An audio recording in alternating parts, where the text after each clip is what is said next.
నా విశేషాలు ఏం తమ్ముడు అమెరికాలో మా బంధువులది ఆశగూడలో తిరుగుతున్నాయి. అమెరికాలో 6 నెలలు అయింది ఇప్పుడు జరగబట్టి. అబ్బా నువ్వు వచ్చి పంచాయతీ చేస్తే ఒక 30 నుంచి 30 లక్షలు లెక్కిస్తారు. నీకు 30 లక్షలు ఇస్తారా? నేను ఇస్తారు. వచ్చిపోయి విమానం ఛార్జీలు కూడా వాళ్ళవే. వచ్చిపోయే విమానం ఛార్జీలు వాళ్ళవే. మళ్ళీ 30 నుంచి 30 లక్షలు నీకు డబ్బు ఇస్తారు పంచాయతీ చేసిన దానికి. సరే సరే, ఓ పని చేయి, వాళ్ళకి ఫోన్ చేయి. 30 లక్షలు అంటున్నారు కదా పంచాయతీ చేసిన దానికి, ఇంకొక 3 లక్షలు తగ్గించుకుంటా నేను. 3 లక్షలు నేనే తగ్గించుకుంటా. 30 లక్షలు కదా, 27 లక్షలు ఇవ్వను, లేదంటే 25 లక్షలు ఇవ్వను. ఆ ఫ్లైట్ టికెట్ వచ్చేటప్పుడు సీట్లు ఉంటాయి కదా, 11A సీటే రిజర్వ్ చేయాల. 11A సీట్ నెంబర్ రిజర్వ్ అయితే పంచాయతీ చేసే కొత్త. ఇక్కడ నుంచి గాని అక్కడ నుంచి గాని 11A 11A number seat number అదైతే వస్తా. ఆ నంబర్ ఒకవేళ కన్ఫర్మ్ కాకపోతే రాను. ముదనష్టం లక్షల కోసం కోట్లు ఇచ్చి వస్తానా? రాను. ముఖ్యంగానే 11A కాదు. 11A దొరికితే ఒక పంచాయతీ డబ్బుల్లో ఇంకా 3-4 లక్షలు తగ్గించుకుంటా. అది సీట్ దొరకలేదు అనుకో, వచ్చేది ఉండనే వాయిదా వేసుకుంటా కదా. వాయిదా వేసుకుంటా. నేను ఇప్పుడు రాత్రి ఫోన్ చేసి వాళ్ళతో మాట్లాడి వచ్చిపోయేకి 11A సీట్ నెంబర్ ఎప్పుడు కన్ఫర్మ్ అయితే అప్పుడు పంచాయతీలో కూడా అమౌంట్ తగ్గించుకుంటా చెప్తా. 2-3 లక్షలు తగ్గించుకున్నా చెప్తా వాళ్ళకి. ఏడ్చుకుంటూ వస్తున్నాడు. పాపం తాప ఏ ఊరు ఏడుస్తున్నావు? రాపా. అయ్యో నువ్వు ఏడిస్తే పెద్ద నువ్వు ఎట్లప్పా? రా రా రా రా. దాపా నీకేదో సమస్య ఉంటే చెప్పు. ఏం సమస్య? ఏమంటావు స్వామి? ఏం లేదబ్బా, బావాడు నా కొడుకు బయటికి నూగినాడబ్బా. నన్ను బయటికి నూగినాడు. కన్న కొడుకు కడుపుకు అన్నం తింటాడు. బయట తిరుగుతున్నాను. 2 రోజులు అయిందబ్బా అన్నం తినక. చూడ వయసు కాదు, వయసు 70. వాడు మనిషి లేకపోతే కడుపుకు అన్నం తింటాడా? గడ్డి తింటాడు కూడా తినలేదబ్బా. కాదా? నీ కొడుకు ఫోన్ చేయి.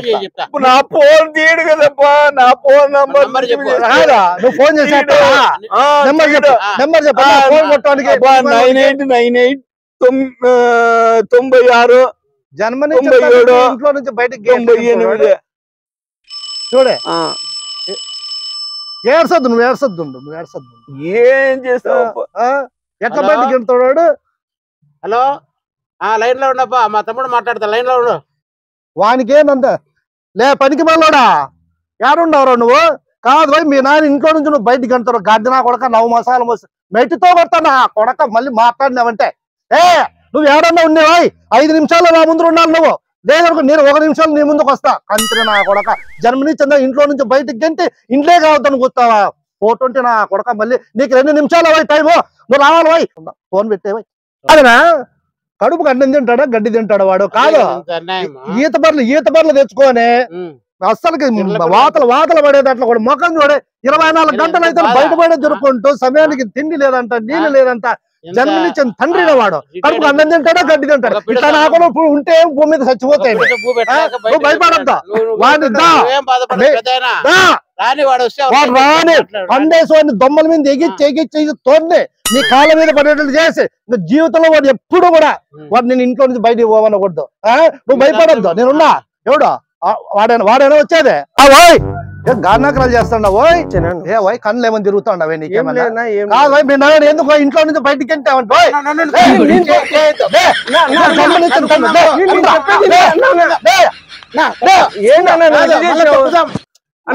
చెప్పేది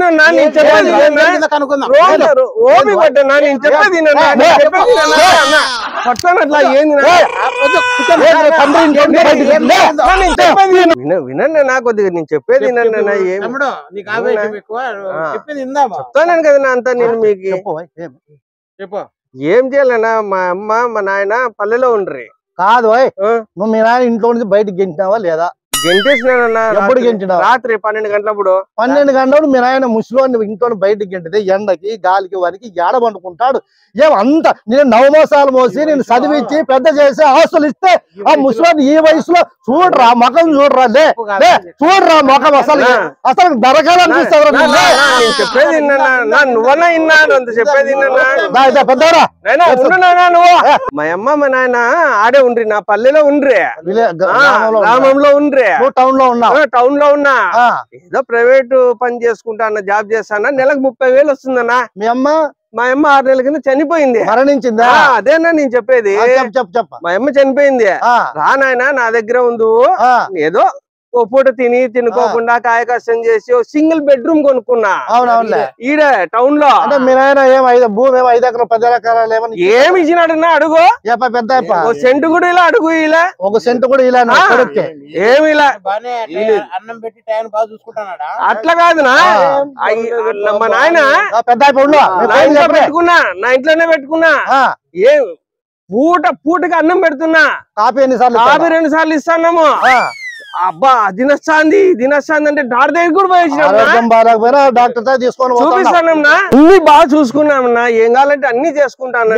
కూడా చెప్తాను అన్నం పెడతాడు ఏదో ఆసుపత్రి. మీ నాయన కూడా చెప్తాను. మళ్ళీ ఏంటికి నువ్వు ఇంట్లో నుంచి బయటికి చెప్తానన్నా. అదే చెప్తాను. వినండి నా కొద్దిగా. చూస్తాను మంచోళ్ళు మాత్రం ఉండాలి. చెప్పండి. ఏనా ఇప్పుడు ప్రైవేట్ పని చేసుకుంటాను. టెన్షన్లు ఉంటాయి, టార్గెట్లు ఉంటాయి. ఇవన్నీ మీకు తెలియదు ఏముంది. కలికాలం క్లైమాక్స్ పని లేని వాళ్ళకి టెన్షన్ లేదు, పని ఉండే వాళ్ళకి టెన్షన్. పోనీ ఇంట్లో నా పెళ్ళాంతో అప్పుడప్పుడు ఏమన్నా సమస్యలు రావానా, టెన్షన్లు రావానా? పెళ్ళామంటేనే సమస్యలు వదిలే. అందుకు వారానికి ఒకసారి ఆదివారం పూట రాత్రి 1 క్వార్టర్ తాగి వారానికి ఒకటి అదేం తప్పు కాదులే. తాగి అట్లా ఇంటికి వస్తే చాలన్నా 11:30 అవుతుంది నా రోజు రాత్రి. ఏం చేస్తాడు నాయన? హీరో మీద నిలబడి వాకిలు తీసి దొంగనా కొడక నాకు చెడబుట్టావురా నువ్వు, 8:30కి ఇంటికి రానురా నువ్వు, తాగి ఇంటికి 11:30కి వస్తావా, 12కి వస్తావా, ఇంట్లోకి రాదు బాయ్ అని అంటాడు. భార్య ఎదురుగా అంటాడు. నాకు ఎంత అవమానం అవుతుందన్నా. కాదు పెద్ద ఎట్లా మీరే చెప్పండి అన్నా. అది నిజమే. అంటే ఇంట్లో అందుకో ఆయన్నే బయటికి నూకినా. నువ్వు మంచి నువ్వు చూస్తుంటే కాదా కాదు పెద్ద ఆయన. ఇప్పుడు నీ వయసు 74 సంవత్సరాలు. నేను చెప్పేది పెద్ద ఆయన 74 సంవత్సరాల వయసు. ఏదో ఇప్పుడు నువ్వు సెంటు భూమిలా ఏమిలా పెద్దమ్మ కూడా చనిపోయింది, అవ్వాయి కూడా చనిపోయింది. అవ్వాయి చనిపోయిన తర్వాత పిల్లోడు మంచోడు కాబట్టి ఏదో కాయకాశం చేసి ఏదో రూపాయి కూడా ఏదో చిన్న ఇల్లు తీసుకున్నాడు. నిన్న అది పెట్టుకున్నాడు కదా. టైం టు టైం నీకు అన్నం పెడుతున్నారు, కాపీలు ఇస్తున్నారు. నీకేదైనా ఆరోగ్యం పోతే పాపము ఆయన ఆసుపత్రి ఏంటికి ఇవన్నీ చేస్తాడు. నీకు నువ్వు ఆయనకి జన్మని ఇచ్చిన దానికే కదా. నువ్వేమో ఆస్తులు ఏమి ఇయలేదు. ఇప్పుడు పెళ్ళి అయిన తర్వాత మీ కాలం కాదు. పెళ్ళాం ఇట్లా దగ్గరగా ఉండేది. ఇది కలికాలము. పెళ్ళాం అంటే పెద్ద టెన్షన్ ఉన్నట్ల, ఉద్యోగం అనేది పెద్ద టెన్షన్ ఉన్నట్లు. ఇప్పుడు ఉద్యోగం ఒక టెన్షన్, పెళ్ళాం ఒక టెన్షన్. కొడుకు చాలా మంచివాడు మాత్రం ఉన్నాడు. నువ్వు 1 సెంటు భూమిలా జన్మనిచ్చినావు, అంత తప్ప ఏం చేసినావు? ఇప్పుడు అవ్వాయి కూడా ఊర్లో ఉంటే చనిపోయింది. నువ్వు ఒకనివే ఆయన పాపము ఏదో తెచ్చుకున్నాడు. ఆయన బాధ్యత కదా. అరే నీ కొడుకు నా బాధ్యత ఉంది కానీ తెచ్చుకున్నాడు.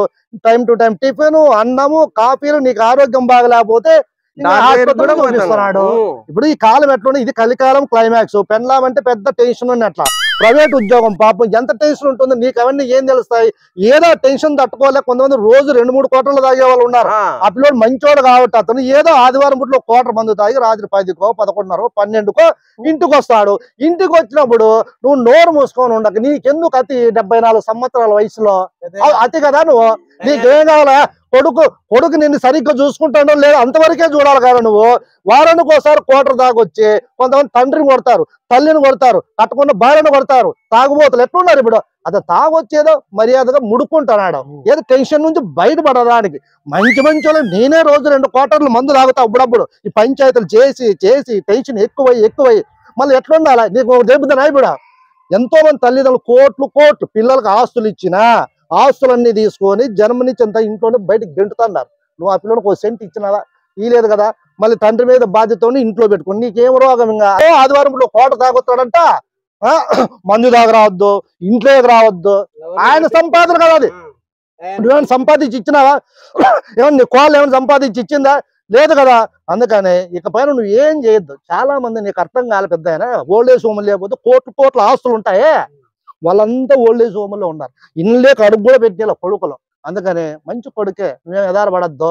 ఇక పైన ఎప్పుడో వారానికి ఒకసారి ఏదో 1 క్వార్టర్ అంట, అది వదిలే. నేను బాగా చూసుకుంటాడు. సరేనా? ఇంకేం పట్టించుకోవద్దు. వారానికి ఒకసారి 1 క్వార్టరే కదా. అంతే. వారానికి ఒకసారి 1 క్వార్టర్ తాగితే పట్టించుకోవద్దు. రోజు తాగినాడు అనుకో నాకు వచ్చి చెప్పు రోజు తాగితే సరేనా కాదు మీ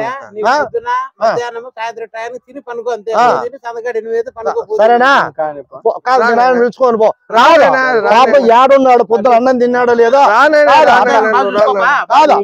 ఓ రాగి ముద్ద ఏదో రాగి ముద్ద ఊరు మిండో పెట్టు పోయి పండబెట్టు పాపం ఏం చేయాలి కానీ కాదు ఈ పెద్దోళ్ళు కూడా కొద్దిగా కూడా బుద్ధి జ్ఞానం లేదు వయసు పెంచుకుంటారే తప్ప ఏ కొడుకులు అయితే బాగా చూసుకుంటారో ఆ కొడుకులతో ఉండి సావరు ఇదేమో ఆస్తి అంతా ఈ ఇంట్లో నుంచి బయటకు గెంటుంటారు ఓల్డ్ ఏజ్ హోమ్లో ఆడ అమెరికాలో కూడా ఆస్ట్రేలియా ఓడు న్యూజిలాండ్ లో కూడా ఉంటారా ఆశ్రమాల్లో పెట్టింటారు ఇట్లా వాళ్ళకి వాళ్ళే న్యాయమేమో అనిపిస్తుంది కదా ఇతనికి అత్తి కదా ముసలివాడికి వాళ్ళది కదా వయసు తప్పు ఇప్పుడు వయసు అంటే చిన్నపిల్లలు ఉన్నట్లే ముసలి అయ్యే కొద్దీ వాళ్ళు చిన్నపిల్లలు ఉన్నట్లే ఏమయ్యా వాళ్ళు చెప్పింది ఏదో వినాలా వాళ్ళు బీడీ అలవాటు సిగరెట్ ఏ అలవాట్లు ఉండవు కదా టెన్షన్ ఉండదు వాళ్ళకి పెళ్ళాం కూడా ఉంటుంది ఆ కాలంలో సిట్ అంటే కూర్చుంటారు స్టాండ్ అంటే లేతారు ఇప్పుడు పెళ్ళాలు అట్లా వింటారా వాళ్ళు సిట్ అంటే మనం కింద కూర్చోవాలి వాళ్ళు స్టాండ్ అంటే లేయాల మేము పుట్టింటి పోతామంటే ఆపేయలేదు వచ్చేటప్పుడు ఎప్పుడు వస్తారో మనకి తెలియదు ఇన్ని సమస్యలు ఉన్నాయి ఈ ముసలోడికి ఏమన్నా అర్థమవుతుంది పాతకాలం ఈ ముసలోడికి ఏమన్నా అర్థం కాలం మళ్ళీ రెండో పెళ్లి చేయాలా